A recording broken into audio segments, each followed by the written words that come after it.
Halo adik-adik, pada video sebelumnya kita sudah membahas terkait dengan penentuan orbital molekul dengan teori domain elektron ya. Nah, pada video kita kali ini kita akan membahas terkait bagaimana cara menentukan bentuk molekul suatu senyawa dengan teori hibridisasi. Simak baik-baik ya adik-adik, selamat mengikuti. Yaitu teori hibridisasi. Nah, adapun syarat dari teori hibridisasi ini adalah kalian harus mampu menuliskan elektron-elektron yang terdapat pada diagram orbital di atom pusat adik-adik. Apa yang dimaksud dengan hibridisasi? Hibridisasi itu adalah peleburan orbital-orbital dari tingkat energi yang berbeda menjadi orbital-orbital yang energinya sama atau setingkat. Nah, seperti yang kita ketahui misalnya atom C. Atom C memiliki konfigurasi 1s2, 2s2, 2p2.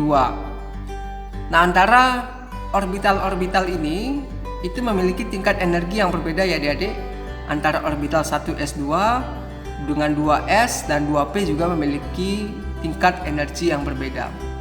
Nah, ketika atom C ini berikatan, maka akan diperlukan ruang untuk menambah elektron dari atom yang terikat pada atom C adik-adik. Atom C ini harus menyediakan jumlah elektron yang tidak berpasangan sebanyak jumlah atom yang terikat pada atom C. Nah, untuk itu terjadilah proses hibridisasi ya adik-adik. Hibridisasi itu sesuai dengan pengertiannya itu peleburan orbital-orbital. Nah, langkahnya adalah yang pertama adalah promosi elektron yang ada pada orbital 2s ke orbital yang ada pada 2p. Nah, satu buah elektron yang ada pada 2s ini dipindahkan atau dipromosikan ke orbital 2p. Sehingga di sini akan terdapat 4 pasang elektron yang tidak berikatan.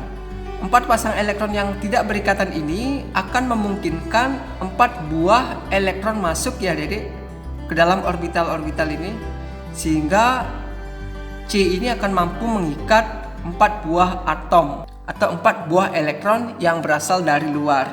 Inilah yang disebut dengan hibridisasi adik-adik. Apa hibridisasinya atau apa nama hibridisasinya? Nah, ini namanya S. Nah, ini karena orbital S-nya. Ini adalah orbital P, orbital P, orbital P, maka S, P, P, P. P-nya ada 3, maka disebut dengan sp3. Nah, ini disebut dengan orbital sp3. Ini orbital sp3, orbital sp3, orbital sp3, orbital sp3. Sehingga dari peleburan ini atau dari hibridisasi ini diperoleh atau didapatkan 4 buah orbital sp3. Nah, ini bentuk-bentuk dari hibridisasi adik-adik. Kalau hibridisasi membentuk 4 orbital hibrida sp3. Nah, ini bentuknya. Ini orbital S, ini orbital px. Nah, px ini kan ada 3. Ada px, py dan pz. YZ itu menyatakan sumbu. Ini menyatakan px itu pada sumbu x, py pada sumbu y, z pada sumbu z. Nah, bagaimana hubungan antara jenis hibridisasi dengan bentuk molekul? Kalian bisa lihat pada tabel di bawah ini.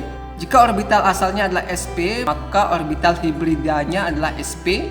Bentuk molekul yang akan dihasilkan adalah linear adik-adik. Jika hibridisasinya adalah sp2 atau spp, maka akan terbentuk suatu molekul dengan bentuk trigonal sama sisi. Jika sp3 itu akan terbentuk suatu bentuk molekul tetrahedral. Jika sp3d, maka bentuk molekulnya adalah trigonal bipiramida. Jika jenis orbitalnya adalah sp3d2, yaitu sppppdd, maka bentuk molekulnya adalah oktahedral. Dapat kalian lihat pada gambar di sebelahnya.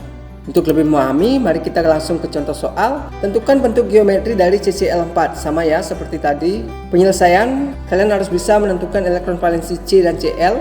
C ada 4 dan Cl ada 7. Otomatis Cl ini harus menyumbangkan 1 buah elektron ya. Masing-masing menyumbangkan 1 buah elektron. Karena ada 4 Cl, otomatis nanti akan ada 4 buah elektron yang disumbangkan ke C. Dan C ini harus menyiapkan 4 buah elektron yang tidak berpasangan. Konfigurasi elektron 6C itu adalah 1s2, 2s2, 2p2. Nah, pada elektron valensinya ini atau orbital valensi, kalian tuliskan diagram orbitalnya ya adik-adik. 1s2 ini 2p2. Di 1s2 ada 2 pasang, maksud saya ada 2 elektron, dan di orbital 2p2 ada 2 elektron. Nah, kalau seperti ini, ada dua elektron yang tidak berpasangan. Karena jumlah Cl-nya ada 4, otomatis C harus menyiapkan 4 buah elektron yang tidak berpasangan. Oleh karena itu, akan terjadi proses hibridisasi. Pertama adalah promosi elektron yang ada pada orbital 2s ke orbital 2p. Nah, seperti ini hasil promosinya. Nah, ini namanya keadaan tereksitasi ya adik-adik, atau hasil hibridisasi. Nah, ketika sampai keadaan seperti ini, 4 buah elektron yang akan disumbangkan oleh Cl itu akan bisa masuk ke orbital 2s dan 2p. Nah, ini elektron yang pertama, elektron yang kedua, elektron yang ketiga, dan elektron yang keempat.